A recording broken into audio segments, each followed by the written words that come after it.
43년 전에 43년 3월 16일 이곳에 경안교회, 그전에는 무슨 교회였죠? 만민교회예요. 예, 그런데 만민중앙교회 2단교회가 딱 생겨가지고 이름을 바꿨어요. 경안교회. 경안교회 제가 이제 의미를 이제 원로 목사님께 들었지만 거기에 조금 저 나름의 어떤 의도를 넣어서 좀 의미를 넣어보고 싶었어요. 경안교회를 원로 목사님 지으셨을 때 급하게 이름을 바꾸셔야 돼서 경기도 안에 있는 교회라 그러셨더라고요. 그런데 저는 그 경안교회 이름이 의미를 부여하면 너무 좋은 거예요. 모든 모든 종교의 그 교리를 담은 책을 경전이라 그러잖아요. 말씀 안에 있는 교회, 경안교회. 그래서 제가 저희 홈페이지에다 그렇게 써놨어요. 우리 교회는 그런 교회입니다. 또 말씀대로 교회를 통해서 복음을 전하기 위해서 43년 전에 이곳에 교회를 세웠죠. 교회가 세워지는 과정 속에서 수많은 좋은 것들이 있었을 거예요. 그런데 오늘 마지막에 그 좋은 것들을 온전하게 세우지 않고 잃어버리면 촛대를 옮긴다고 얘기를 해요. 촛대를 옮기면 교회가 막 부흥을 하다가도 쇠락해지고, 하나님이 열면 닫을 자가 없잖아요. 또 하나님이 닫으면 열 자가 없어요. 저는 우리 교회 하나님께서 계속해서 열어주는 은혜를 경험하기를 소망합니다. 그 은혜를 좀 소망하면서 오늘 이 말씀을 가지고 초심, 이런 제목으로 여러분과 함께 말씀의 은혜를 좀 나누고 싶어요. 지난 8월에 우리 교회에 등록한 분이 계신데 우리 허선희 성도님이세요. 이 귀한 성도님께서 복음학교를 신청하셨습니다. 얼마나 감사한지 몰라요. 그리고 지난주에 함께 첫 모임을 가졌어요. 모임이 끝나고 집에 돌아가시는데 마음속이 그렇게 든든해지시더랍니다. 저는 백이 생겼기 때문이라고 믿습니다. 예수님 백. 백이라 그러니까 루이비통 이런 거 생각하시면 안 돼요. 예수님 백이 탁 생겼다고 생각하니까 마음이 든든해지신 것 같아요. 아멘이시죠? 주님이 저와 여러분들의 백인 줄 믿습니다. 주님께서 우리 허선희 성도님 마음 안에 그런 마음을 품게 하신 거라고 생각이 들더라고요. 초심이라는 말이 있죠. 처음 품었던 마음입니다. 우리 허선희 성도님, 주님께서 백이 되시니 든든한 마음을 잃어버리지 않기를 바랍니다. 사람들은 뭔가 새롭게 시작할 때 선한 뜻, 좋은 의도를 가지고 시작을 하죠. 그런 의미에서 초심은 좋은 마음입니다. 아마 신앙생활을 시작하기로 결정을 했을 때도 여러분 좋은 마음으로 시작을 했을 거예요. 이제 막 결혼식을 하는 사람들도 초심이 있죠. 어떤 초심으로 무엇을 다짐하죠? 죽음이 우리를 나눌 때까지 검은 머리가 파풀이가 되도록 사랑하며 살기를 다짐하죠. 귀하고 복된 마음입니다. 결혼만 그런 게 아니죠. 공부도 그렇고 사업도 그렇고 새로운 직장에 취직할 때도 그렇죠. 누구나 처음 시작할 때는 아주 좋은 의도로 시작을 합니다.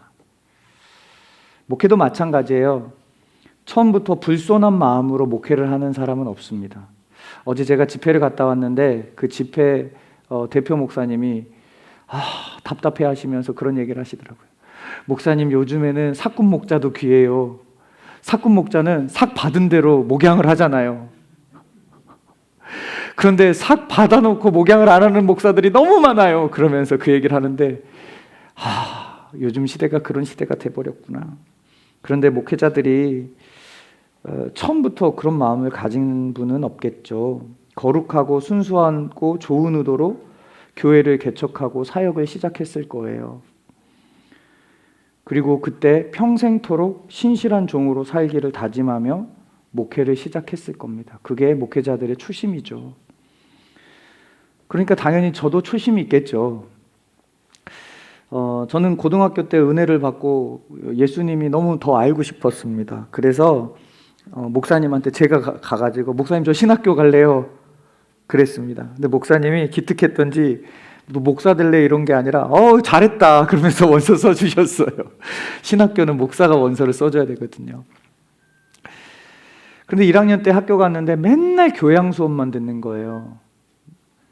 전공 수업은 3학년 때부터 듣더라고요. 나중에 이제 그거를 알게 됐어요. 그러니까 나는 하나님 말씀을 배우고 싶어서 갔는데 하나님 말씀은 안 배우고 하나님을 알고 싶어서 신학교 갔는데 맨날 엉뚱한 것만 배우니까 너무나 재미가 없었어요. 그래서 출석 부르고 맨날 땡땡이 쳤어요.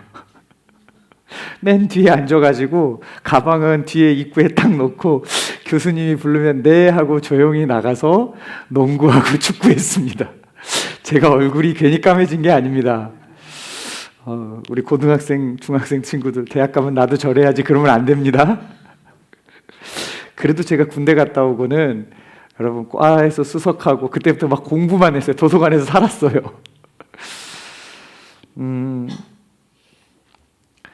제가 맨날 그렇게 운동장에서 축구하고 농구하고 또 제가 테니스를 또 배워가지고 테니스 치고 막 테니스 라켓 들고 추리닝 입고 이렇게 다니니까 어느 날 체대 학생들이 선배인 줄 알고 저한테 인사를 하고 다니기 시작하더라고요. 여러분도 아시다시피 저는 제 나이보다 나이를 좀 들어 보이잖아요. 동의를 안 해주셔서 감사합니다. 군대를 다녀온 후로 진로를 결정해야 했습니다. 처음에는 그냥 목사가 되고 싶어서 신학교를 간 게 아니라 예수님이 알고 싶어서 신학교를 갔는데 진짜 내가 목사가 되어야 될지 아니면 이제 군대 갔다 왔는데 먹고 사는 문제가 이제 있는데 진로를 결정하려면 뭐 복수 전공을 해서 다른 걸 전공을 하든지 전과를 하든지 결정해야 할 기로에 섰습니다. 그래서 하나님께 그때부터 진지하게 기도하기 시작했습니다. 기도하면서 하나님께서 예레미야 1장 5절 말씀을 저에게 주시더라고요.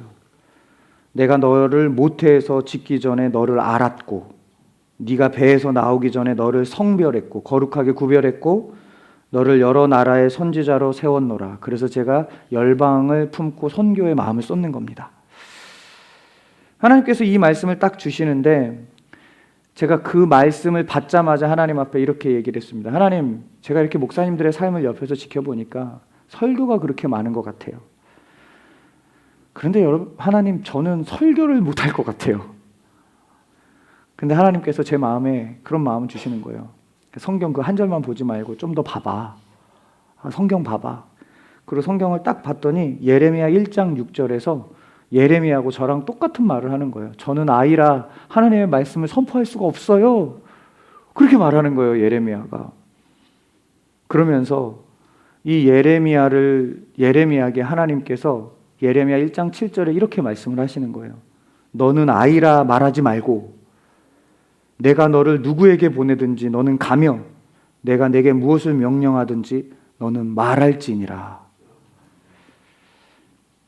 이 말씀 앞에서 하나님이 나를 목사로 부르시고 목사들도 사역이 되게 다양하잖아요. 그 중에 하나님께서 나를 선교하길 원하고 나를 복음 전하는 자, 말씀 전하는 자로 부르시길 원하는구나. 그러면서 제가 그때 주님의 부르심에 순종하고 이제 목사의 길을 가기로 결정했습니다. 그리고 하나님께서 특별히 나를 부르신 건 주님의 말씀을 선포하라고 하신 거기 때문에 말씀을 전하는 자리를 귀하게 생각하고 늘 기쁨으로 말씀을 전하러 가기 시작했습니다. 이게 저의 초심입니다. 그런데 제가 최근에 혼자 그런 생각을 많이 했어요. 설교 참 힘들다. 목회 30년, 40년 하신 분들 존경스럽다. 어떻게 40년 동안 설교를 하나? 성경책은 이거 한 권인데. 설교 참 힘들다. 어느 순간부터 이 설교하고 복음 전하는 자리를 귀하게 생각하는 게 아니라 부담감, 힘든 이런 마음이 저의 마음을 자리 잡기 시작을 했어요. 작년에 청소년 수련회 강사로 부름받아서 갔는데 코로나 2년 동안 수련회를 안 하고 처음 수련회를 하는 교회였어요. 설교를 하고 왔는지 얼굴만 빨개지고 왔는지 기억이 안 나더라고요. 이제 나는 청소년들이 너무 어렵구나. 그러면서 청소년 사역 안 해야지. 그러면서 올 여름에 청소년 수련회는 저한테 말씀 전해라고 할 때 저 못해요. 다른 분 제가 추천해 드릴게요 하면서 다 거절했어요. 그런데 이번 주에 기도하는데 하나님께서 저에게 그런 마음을 주시는 것 같아요.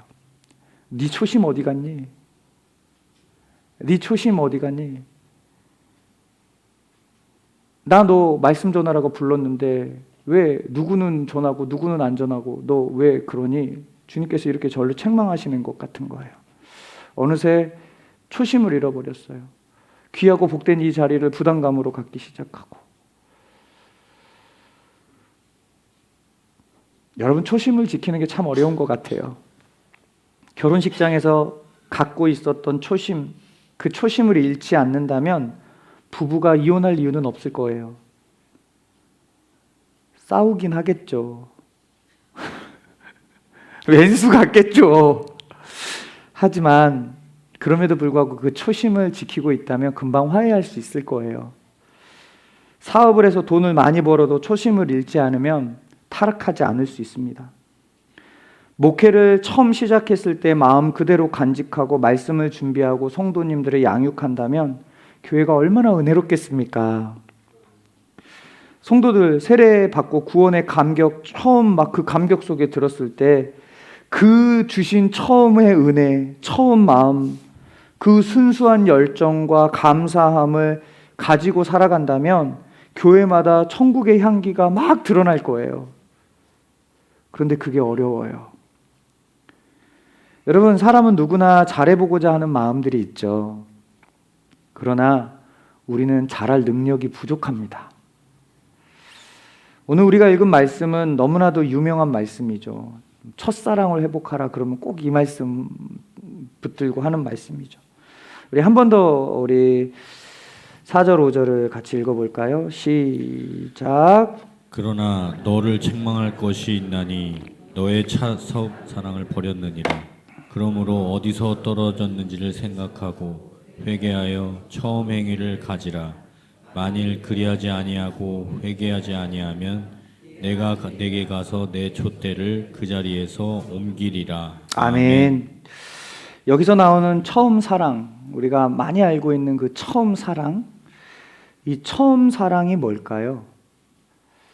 사람들은 처음 사랑 그러면 예수님 처음 믿었을 때 그 뜨거운 성령 체험 이렇게만 생각을 하는데 성경을 통해서 이 처음 사랑이 뭔지를 좀 고민해 봤으면 좋겠어요.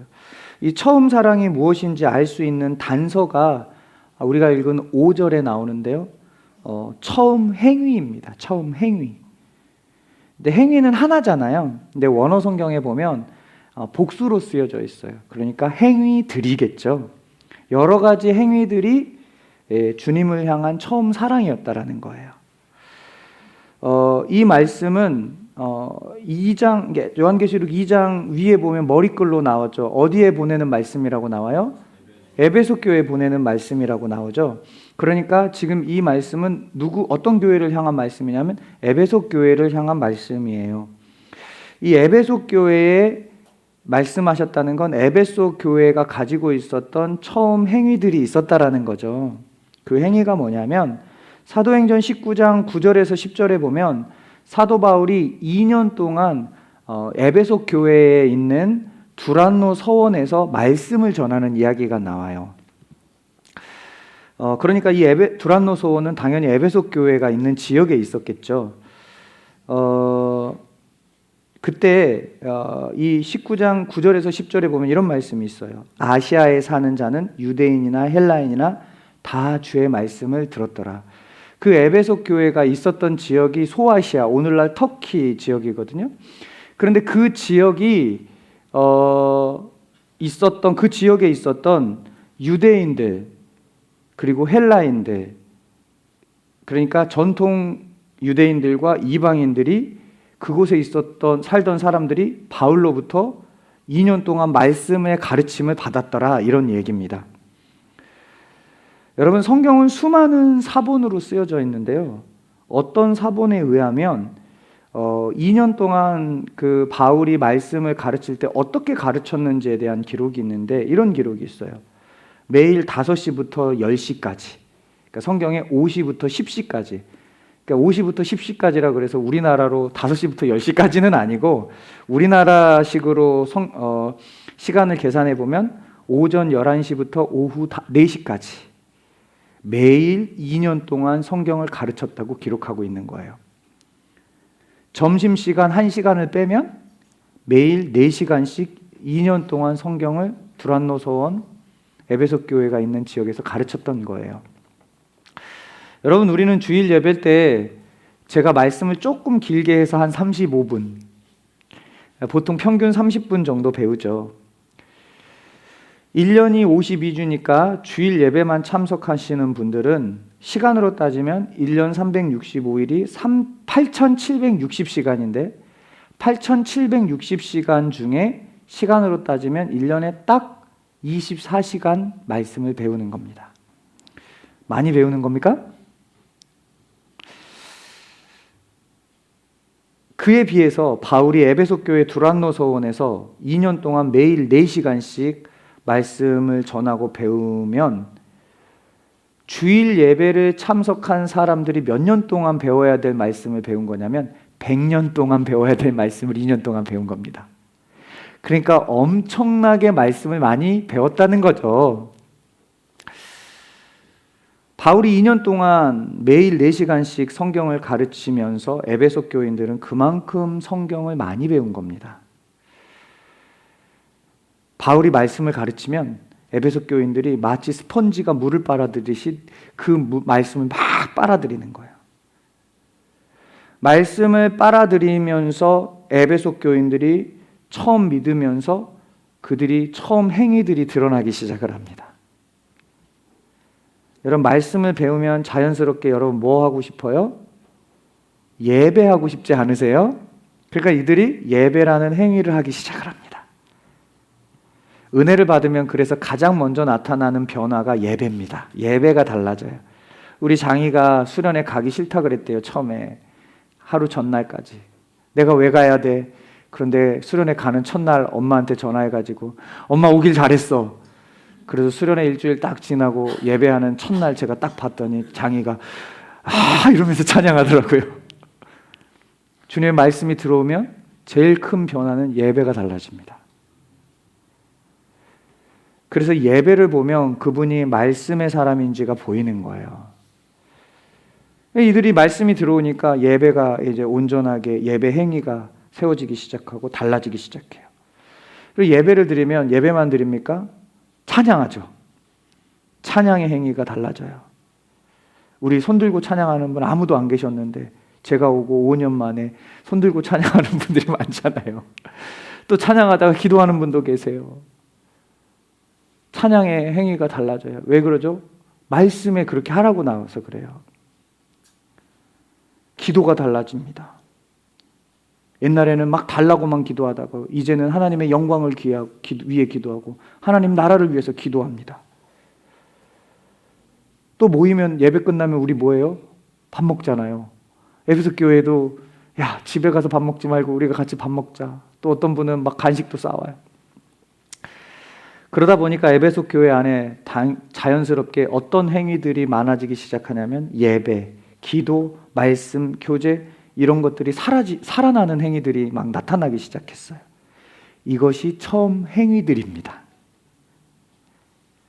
여러분, 에베소 교인들이 말씀을 막 배우다 보면 말씀 앞에 딱 서면 우리가 보여요, 안 보여요? 여러분, 말씀 딱 들을 때 뭔가 찔릴 때가 있죠. 말씀 앞을 때 뭔가 위로받을 때가 있죠. 꼭 나를 위로하는 것 같고 뭔가 찔릴 때가 있는 것 같고. 그게 뭐냐면 하나님께서 우리를 보여주는 겁니다. 너의 상황을 보여주고 너의 지금 어려움을 보고 있다. 이렇게 하나님 말씀하시는 거예요. 여러분, 우리가 그 하나님 말씀하시고 하나님 앞에 딱 서면 어떻게 돼요? 말씀 속에서 회개가 나오는 거고 감사가 나오는 거죠.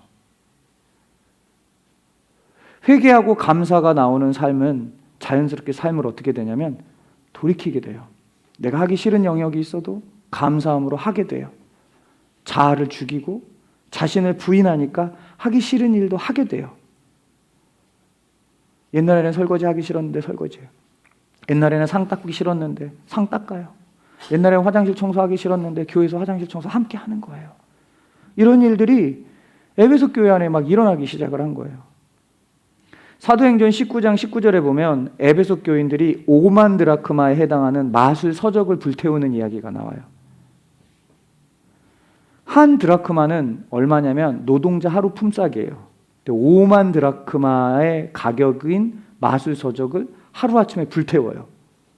그럼 여러분, 한 드라크마가 하루 노동자 품삯이면 하루 노동자 품삯이 10만 원이라고 한다면 5만 드라크마는 얼마냐면 50억이에요. 50억짜리를 이게 하나님이 싫어하는 거니까 하루에 불태워버려요.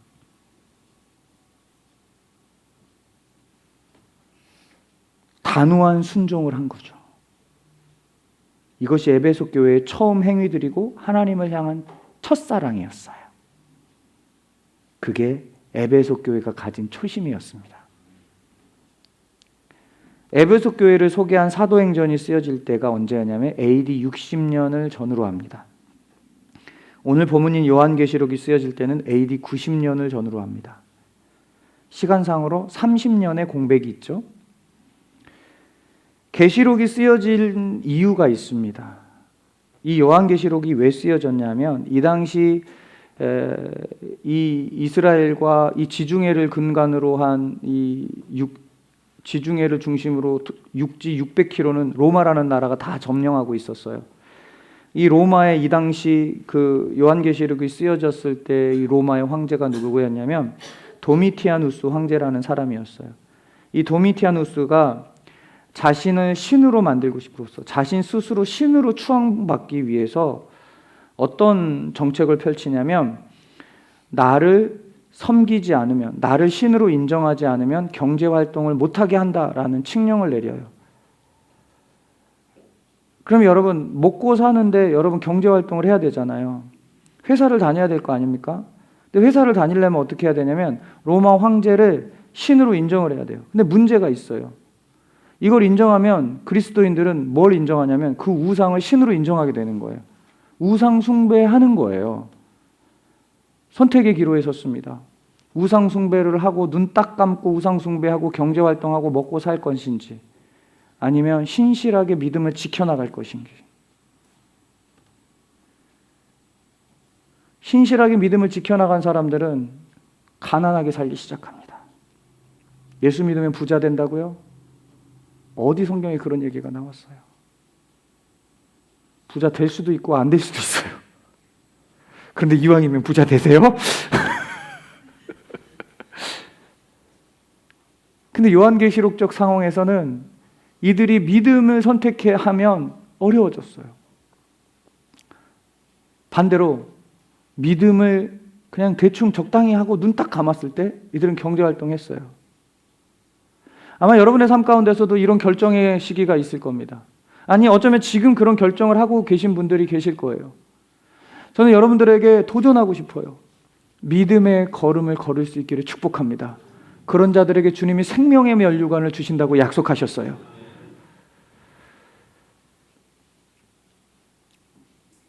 만약에 신으로 이 로마의 황제를 신으로 인정하지 않으면 경제활동을 하지 못하기 때문에 그리스도인들이 살기 너무 힘들었었어요.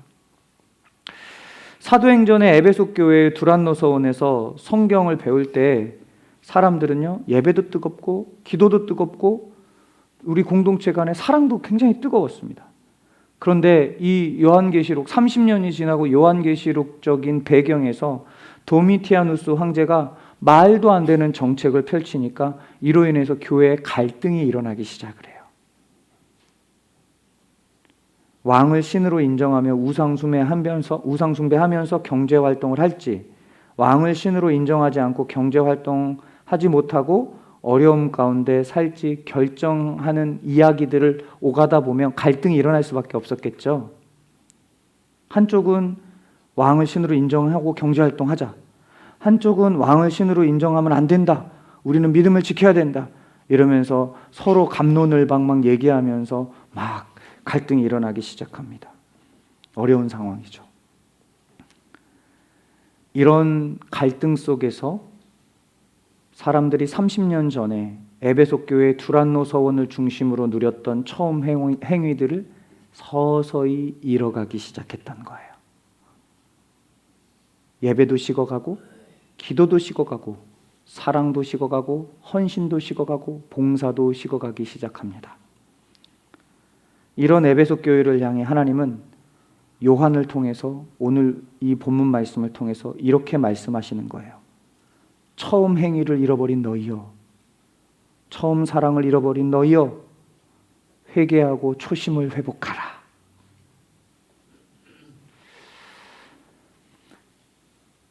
옛날을 붙잡고 사는 성도들이 너무나 많아요. 옛날에 뜨거웠다. 옛날에 기도하면서 나무 뿌리 뽑았다. 제가 뽑아보려고 그랬더니 안 뽑히더라고요. 근데 어떻게 뽑았는지 모르겠어요. 옛날에 철야 기도하면서 기도했다. 저도 신학교 때 목요일마다 성결대학교 중생관 6층에 웨슬리 기도실에서 밤새도록 기도했어요. 목요일마다. 군대 갔다 와서는 찬양팀 한다고 하루는 밤새워서 찬양팀 연습하고 사역 다녀야 되니까.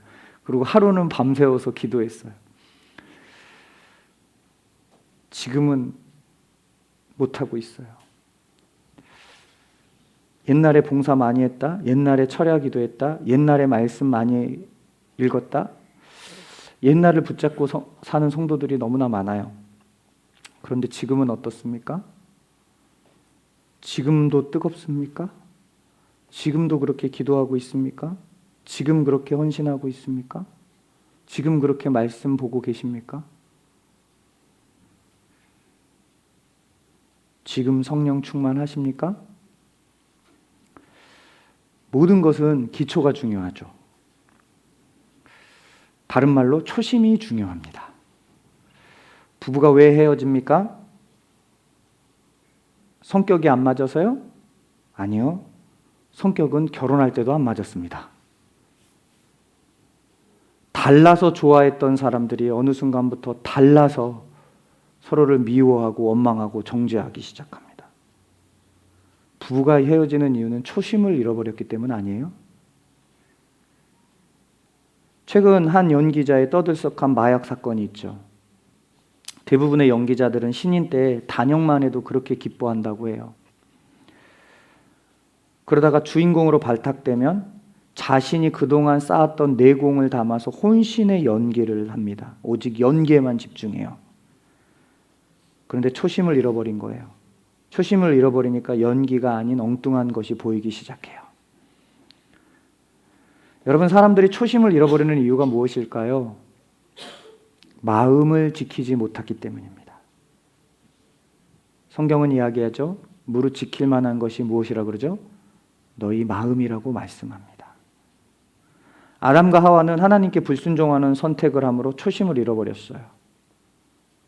아담과 하와가 하나님께서 어떤 명령을 하시는 걸 들었냐면 선악과를 따먹지 말라는 명령을 들었습니다. 그런데 어느 순간에 선악과를 따먹으면 하나님과 같이 될 거라는 사단의 음성도 함께 들려옵니다. 그 말씀이 들려올 때 아담과 하와의 마음은 더 이상 하나님을 향하지 않았습니다. 사단의 말을 들은 그 후부터 아담과 하와의 마음은 사단의 말에 마음을 두기 시작을 한 거예요. 여러분, 하나님 말에 마음을 두고 사단의 말에 마음을 두는데 어떤 곳에 마음이 많이 쏟아지는 줄 아세요? 여러분이 밥을 많이 주는데 마음이 쏟아지게 되어 있습니다. 마음을 지키지 못한 거예요. 그 결과 아담과 하와가 하지 말아야 할 행동을 합니다. 선악과 따먹은 거죠. 마음을 지키지 못했기 때문입니다. 초심을 잃어버렸습니다. 여러분, 사단은 우리에게 올 때 무섭게 오지 않아요. 두렵게 찾아오지 않아요. 달콤하게 찾아옵니다. 달콤한 초콜릿이 한 개 먹을 때는 괜찮지만 계속 먹으면 이가 썩습니다. 사단의 달콤한 유혹이 처음에는 별로 티가 안 나지만 시간이 지나면 우리를 완전히 망가뜨려요. 초심은 그렇게 잃어가는 겁니다. 이만큼 했으면 됐지, 이 정도면 충분하지. 그래, 이제 할 만큼 했어? 옆에 있는 사람이 하겠지. 나만 열심히 하면 뭐해? 초심을 잃어가는 마음의 소리들이죠. 허리가 아픈 사람은 아침에 유독 힘이 듭니다. 몸이 굳어서 그렇다고 얘기를 해요. 지난주에 허리가 많이 아파서 새벽에 딱 한 번 나왔습니다. 그전에도 많이 나오지 못했어요. 제 스스로가 허리가 아프다는 핑계로 그래, 집에서 기도하지 뭐. 스스로 합리화를 하면서 그냥 누워 있었습니다. 그렇게 누워 있던 저를 주님께서 주중에 많이 책망하시더라고요. 너는 초심을 잘 지키고 있냐? 이렇게 물으시더라고요. 어쩌면 주님께서 우리 모두에게 묻는 질문일지도 모르겠습니다. 너는 장로 임직 받을 때 그 초심을 잘 지키고 있니? 너는 안수집사 임직 받을 때 하나님 앞에서 헌신했던 그 초심을 기억하며 잘 지키고 있니? 너는 권사 임직 받을 때 그 초심 잘 지키고 있니? 너는 성령 세례 받을 때 그 초심 잘 지키고 있니? 너는 내가 하나님의 사람으로 부를 때 그 감격 기억하고 있니? 이스라엘 초대왕 사울, 솔로몬, 그리고 사사였던 기드온, 이 사람들에겐 공통점이 있습니다. 시작은 너무 좋았어요. 하나님도 시작하는 모습을 너무 기뻐하셨습니다. 그런데 초심을 잃어버렸어요. 초심을 잃어버리면 그들의 끝은 그렇게 좋지 않게 되었습니다. 그러나 초심을 붙잡은 수많은 하나님의 사람들은 하나님께 영광의 삶을 살게 되고 그 삶을 하나님께서 붙드십니다. 그리고 그들의 이름을 높이셨어요. 다니엘 12장에 보면 하나님께서 하나님의 사람들 하늘의 별과 같이 빛나게 한다고 말씀하셨습니다. 이번 주 수요일부터 다니엘 기도회가 시작이 됩니다. 3주간 진행되는 이 다니엘 기도회 어디서든 참여할 수 있어요. 이왕이면 함께 모여서 기도할 수 있기 바랍니다. 저도 월요일 날 내일 수술하고 퇴원하는 날부터 되도록이면 함께 참석해서 기도하겠습니다. 기도하면서 하나님이 우리에게 부어주셨던 은혜들, 그 첫사랑, 처음 행위들, 말씀, 기도, 예배, 사역, 모든 영역이 회복되는 은혜를 경험할 수 있기를 축복합니다. 기도하겠습니다.